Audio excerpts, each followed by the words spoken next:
শহীদ president Ziaur রহমানের ৪৫তম মৃত্যুবার্ষিকী উপলক্ষে আমরা সবাই শহীদ জিয়ার মাজারে এসেছি ফুল দিয়ে তাকে শ্রদ্ধা জানানোর জন্য। যেখানে শায়িত আছেন তার সহধর্মী তিনবারের প্রধানমন্ত্রী বেগম খালেদা জিয়া। শহীদ রাষ্ট্রপতি জিয়াউর রহমান মাত্র 4.5 বছরে এই দেশের একটা অভূতপূর্ব পরিবর্তন সাধিত করেছিল। উনি ছিল নিরহংকার, ভদ্র, নম্র, অমায়িক প্রকৃতির একজন লোক। ওনার শাসন আমলে এই দেশ খুব সুশাসন ছিল। তার মৃত্যুর পর তার সহধর্মিণী বেগম খালেদা জিয়া এদেশের হাল ধরে উনিও এই দেশকে পৃথিবীর বুকে, পৃথিবীর মানচিত্রে একটি দেশ হিসেবে স্বাধীন সার্বভৌম দেশ হিসেবে প্রতিষ্ঠিত করার জন্য আপনার চেষ্টা করেছেন। তার মৃত্যুর পর তিনি খালেদা জিয়া এত জনপ্রিয় ছিল যে তার জানাজায় আপনারা দেখেছেন যে প্রত্যক্ষ পরোক্ষভাবে এই দেশের 18 কোটি মানুষই তার জানাজায় অংশগ্রহণ করেছিল এবং হিন্দুরা তাদের ধর্ম অবলম্বন করে তার জন্য প্রার্থনা দোয়া করেছিল। তারই বর্তমানে এদেশের জনগণের প্রত্যক্ষ ভোটে নির্বাচিত জনাব তারেক রহমান, যিনি প্রধানমন্ত্রী হয়েছেন, দেখেছেন এই 4 মাসে এদেশে একটা নতুনত্ব এনেছে এবং শিশু বাচ্চারাও বলছে যে একটা নতুন কিছু করছে তারেক জিয়া। আসলেও তাই।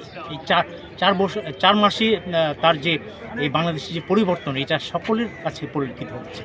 ঠিক আমরা যদি তারেক রহমানকে সহযোগিতা করি, বিরোধী দল যদি তাকে সহযোগিতা করে, তাহলে এই দেশটা পৃথিবীর বুকে, পৃথিবীর মানচিত্রে আপনার 208টা দেশের মধ্যে আশা করি 20টা দেশের পর্যায়ে চলে যাবে। আমার মনে হয় যে আমরা এই তারেক জিয়ার যে শাসনামল চলছে তাকে সহায়তা করি, কিন্তু আমরা একটু শঙ্কিত যে তার যে প্রোটোকল আপনারা দেখেছেন যে একজন এমপি যে প্রোটোকল সেটাও সে নিচ্ছে না, একেবারে সাধারণভাবে চলাফেরা করছে। সেটাতে আমরা শঙ্কিত, কারণ এই দেশ বিদেশের চক্রই কিন্তু জিয়া রহমানকে হত্যা করেছিল। তো তারেক রহমানকেও আমরা খুব আশঙ্কার মধ্যে আছি। সে জনগণের কাছে এবং দল মত নির্বিশেষে সকল মানুষ তাকে প্রশংসিত করছে। তার যে 4 মাসের শাসনামল, এটা খুব ইতিবাচক বাংলাদেশের জন্য। তো আমরা তার প্রোটোকল বাড়ানোর জন্য অনুরোধ করব, কারণ দেশি বিদেশি চক্রান্ত এখনও রয়ে গেছে।